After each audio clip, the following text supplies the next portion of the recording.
بسم اللہ الرحمن الرحیم۔ دیکھنے اور سننے والوں کو السلام علیکم۔ آج میں آپ کو حضرت محمد صلی اللہ علیہ وآلہ وسلم کی اونٹنی کے متعلق آگاہ کروں گی۔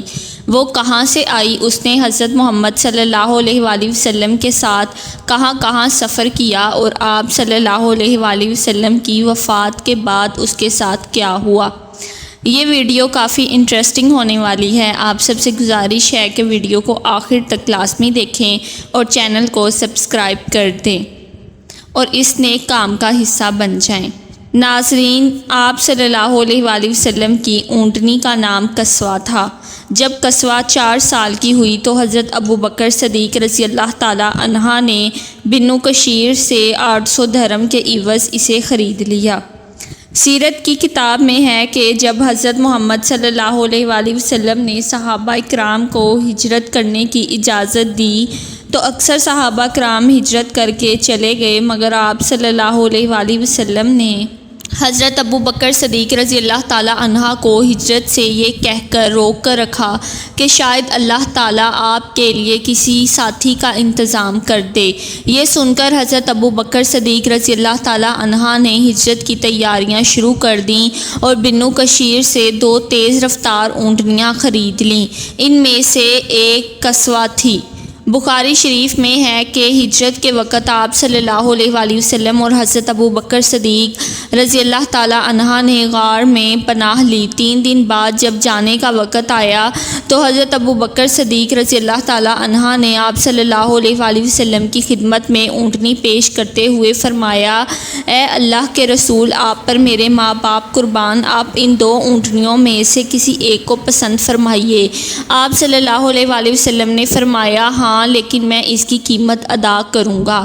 جو اونٹنی حضرت ابوبکر صدیق رضی اللہ تعالی عنہ نے رسول اللہ صلی اللہ علیہ وآلہ وسلم کو فروخت کی، اس کا نام قصوہ رکھا گیا۔ آپ صلی اللہ علیہ وآلہ وسلم نے اس کی قیمت ادا کی اور اس پر سوار ہو کر مدینہ منورہ روانہ ہوئے۔ پیارے دوستو، آپ صلی اللہ علیہ وآلہ وسلم نے یہ اونٹنی خریدی کیونکہ آپ صلی اللہ علیہ وآلہ وسلم اپنی جان اور مال دونوں سے ہجرت کرنا چاہتے تھے۔ قصوہ کو یہ شرف حاصل ہوا کہ وہ آپ صلی اللہ علیہ وآلہ وسلم اس پر سوار ہو کر تاریخ کا اہم سفر جسے ہجرت کہتے ہیں وہ کیا۔ جب آپ صلی اللہ علیہ وآلہ وسلم مدینہ پہنچے تو لوگوں نے آپ کا استقبال کیا۔ انصار اگرچہ دولت مند نہ تھے لیکن ہر کسی کی یہی آرزو تھی کہ اللہ کے رسول ان کے گھر پر قیام کریں۔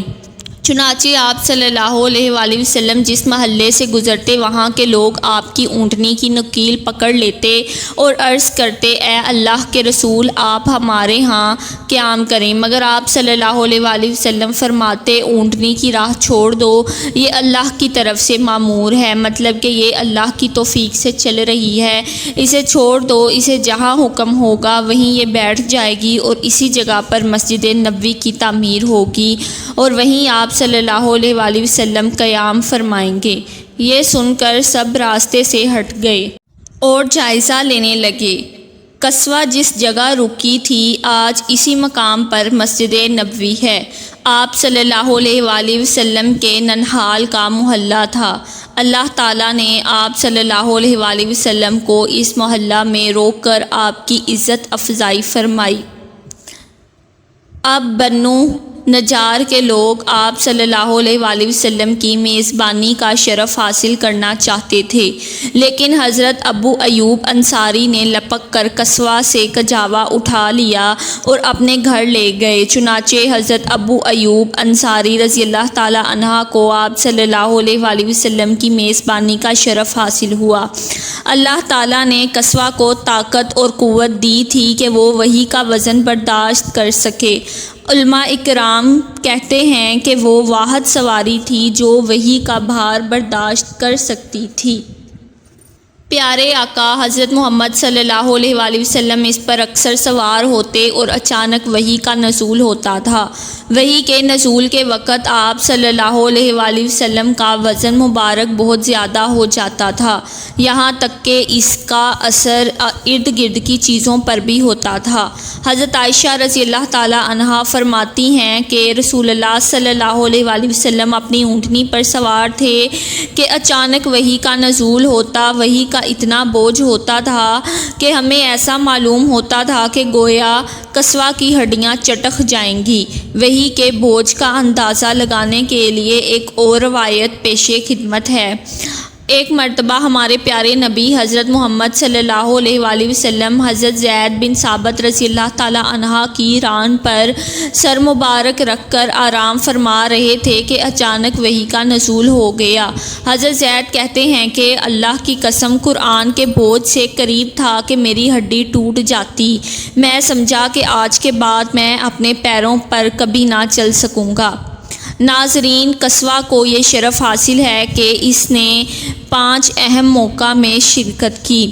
پہلا موقع غزوہ بدر، دوسرا صلح حدیبیہ، تیسرا عمرہ قضاء، چوتھا فتح مکہ اور 5واں خطبہ حجۃ الوداع۔